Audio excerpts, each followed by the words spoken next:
রাস্তার অবস্থা খুব খারাপ, ভীষণ ধুলো, মানে এত ধুলো যে কি বলবো, মানে খুবই ধুলো। আমি তো ওরে বাবা গেলাম রে। Hello everyone, once again welcome back to my channel. তো বেশ কিছুদিন আগে আমি হাজব্যান্ডের বেস্ট ফ্রেন্ড, ওদের ফ্যামিলি, আমরা সবাই মিলে একটা জায়গায় বেড়াতে গিয়েছিলাম। তো সেখানে যাওয়ার যে দুর্বিষহ অভিজ্ঞতা হয়েছিল সেটাই তোমরা এই ভিডিওতে দেখতে পাবে। আর রাস্তা এতটাই খারাপ ছিল যে মানে ওই রকম রাস্তা এর আগে কখনো ফেস করতে হয়নি। তো আমরা কোথায় গিয়েছিলাম চলো তোমরাও দেখে নাও যে কোথায় গিয়েছিলাম। তো আমরা পৌঁছে গিয়েছিলাম রঙ্গ রিভার ক্যাম্পে। জায়গাটা ভীষণ সুন্দর ছিল, আর যেহেতু একটু বর্ষাকাল মতন ছিল সেই জন্য আমরা প্রচুর পরিমাণে পাহাড়ি ঝর্ণা, জল, এই সমস্ত কিছু দেখতে পেয়েছি।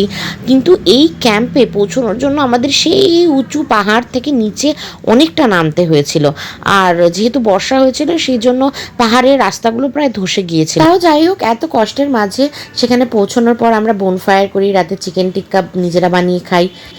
So this was our room. ওই যে মাড হাউসটা দেখালাম, সেই মাড হাউসটাতে আমরা ছিলাম। ওয়াশরুমে গিজার ফ্যাসিলিটি ছিল, যেহেতু জল ভীষণ ঠান্ডা হয় পাহাড়ে, তোমরা সবাই জানো। তো এই রুমটাতে আমরা ছিলাম।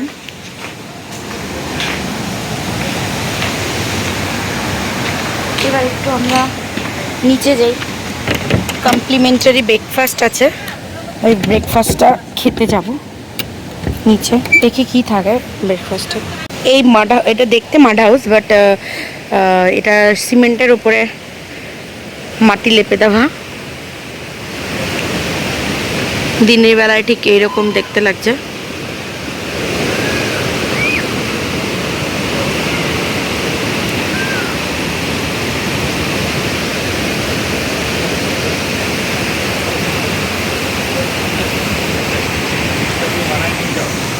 ওর পাশে একটা ন্যাচারাল মেড সুইমিং পুল ছিল, যেখানে আমার হাজব্যান্ড আর ওর বন্ধুরা খুব এনজয় করেছে। নিচে লাল রঙের বাড়িটা দেখা যাচ্ছে, আমরা ঠিক ওখানে ছিলাম।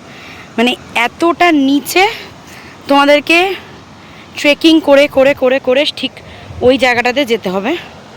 মানে it will be very tough যদি তুমি ফিজিক্যালি ফিট না হও। ভীষণ ভীষণ ভীষণ অসুবিধা হবে যদি মানে কারো প্রবলেম থাকে, যেমন শ্বাসকষ্টের প্রবলেম থাকে কারো পায়ে প্রবলেম থাকে, তো তারা আসতে পারবে না এখানে, আগেই বলে রাখা ভালো। তো ওখানে ওই জায়গাটা অবধি পৌঁছানোর জন্য তোমাকে ফিজিক্যালি মারাত্মকভাবে ফিট হতে হবে। আমি ওখান থেকে উঠে আসলাম, মানে ওখান থেকে উঠে আসতে আমার 15 মিনিট টাইম লেগেছে। মাঝখানে দুবার আমি জাস্ট 5-7 সেকেন্ডের জন্য আমি একটু রেস্ট নিয়েছিলাম, বাট 15-20 মিনিটের মতন টাইম লেগে গেছে এখানে উপরে উঠে আসার জন্য।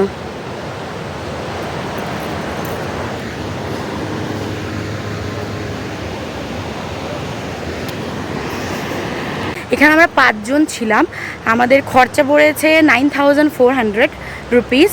মানে এইখানটায় পার হেড 1500 টাকার মতন থাকে। এক্সট্রা যদি তুমি বারবিকিউ করে চিকেন খেতে চাও তাহলে ওটার এক্সট্রা চার্জ দিতে হয়। আদারওয়াইজ ওদের প্যাকেজের মধ্যে থাকে দুপুরবেলা পৌঁছানোর পরে ভাত, ডাল, আলু ভাজা, তরকারি, ডিম, এইসব। রাতেবেলা থাকে ভাত, তরকারি, কোয়াশ আলুর তরকারি, দেন চিকেন, এই সমস্ত থাকে। আর সকালবেলা কমপ্লিমেন্টারি ব্রেকফাস্ট থাকে, চা থাকে, আর থাকে লুচি বা রুটি বা এবং তার সাথে তরকারি। তো আজ এই পর্যন্তই রাখছি, এখন বাড়ি ফেরার পালা। আবার তোমাদের সঙ্গে দেখা হবে অন্য কোনো ভ্লগে। টিল দেন সবাই খুব ভালো থেকো।